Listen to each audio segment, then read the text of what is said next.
sobat, kali ini kita akan bahas mengenai partisipasi politik kaum milenial. Sebelumnya, apa sih partisipasi politik itu? Ya, seperti yang kita ketahui, menurut Huntington dan Nelson yang dikutip dari Coalition, partisipasi politik adalah kegiatan warga negara yang bertindak sebagai pribadi-pribadi yang dimaksud untuk mempengaruhi pembuatan keputusan oleh pemerintah. Sedangkan mendefinisikan atau pengertian kaum milenial seperti yang umumnya dikenal, yaitu generasi yang lahir setelah tahun 1980 dan memasuki tahun 2000. Generasi ini dinamakan milenial karena lahir menjelang milenium baru saat pengaruh teknologi digital mulai berkembang secara pesat.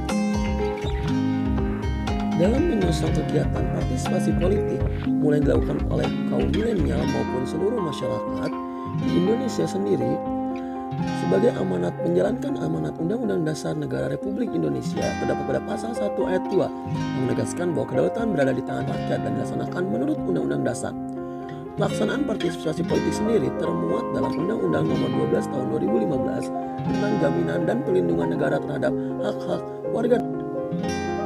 Sebagai sebuah generasi yang memiliki eranya yang baru di mana perkembangan teknologi sangat tinggi, generasi milenial memanfaatkan berbagai media untuk melakukan kegiatan partisipasi politik.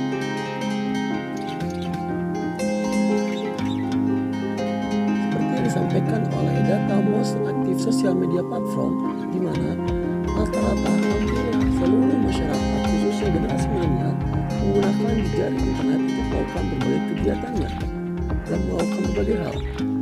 Sedangkan untuk partisipasi politik sendiri, kaum milenial telah memiliki peningkatan yang sangat signifikan memanfaatkan berbagai media massa media internet, seperti halnya yang diposting atau diberitakan oleh berbagai media mengenai peran generasi milenial dalam mempengaruhi dan meningkatkan partisipasi politik di suatu negara. Kehebatan kaum milenial dalam melakukan partisipasi politik ini memiliki berbagai gaya dan juga model baru, di mana dalam melakukan partisipasi politik yang kita kenal seperti halnya melakukan pemilihan pemilu saja, kini partisipasi politik bisa dilakukan melalui media-media massa dan juga media-media sosial melalui dunia internet. Yang pertama adalah Twitter. Seperti yang kita kenal, Twitter adalah media yang banyak diekspos dan juga di-upload atau juga diposting dan juga digunakan oleh para mahasiswa dan juga para kaum milenial sebesar 52% menurut data most active social media platform yang digunakan untuk berbagai kegiatan. Selanjutnya yaitu ada yang bernama YouTube. Seperti yang kita kenal, YouTube merupakan salah satu platform media sosial yang banyak digunakan oleh kaum milenial sebanyak 88%. Penggunaan YouTube sebagai media dalam partisipasi politik diantaranya digunakan sebagai media dalam diskusi dan juga pembahasan mengenai kebijakan dan langkah yang tepat diambil oleh pemerintah. Yang ketiga yaitu Facebook. Facebook saat ini menurut data most active social media platform berada di peringkat ketiga dengan 81% mengaksesnya khususnya di Indonesia pada tahun 2019. Fungsi Facebook salah satunya juga untuk melakukan partisipasi politik dalam segi penggunaan media yang digunakan untuk melakukan kegiatan diskusi. Selanjutnya adalah Instagram.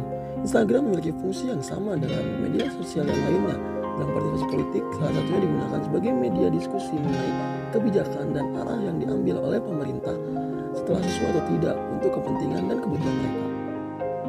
Dengan demikian, dapat disimpulkan bahwa para generasi muda dapat melakukan kegiatan partisipasi politik salah satunya melalui media sosial sebagai sarana mereka menyampaikan aspirasi dan juga kritik mereka terhadap kebijakan yang mempengaruhi diri mereka, salah satunya untuk kepentingan mereka bersama.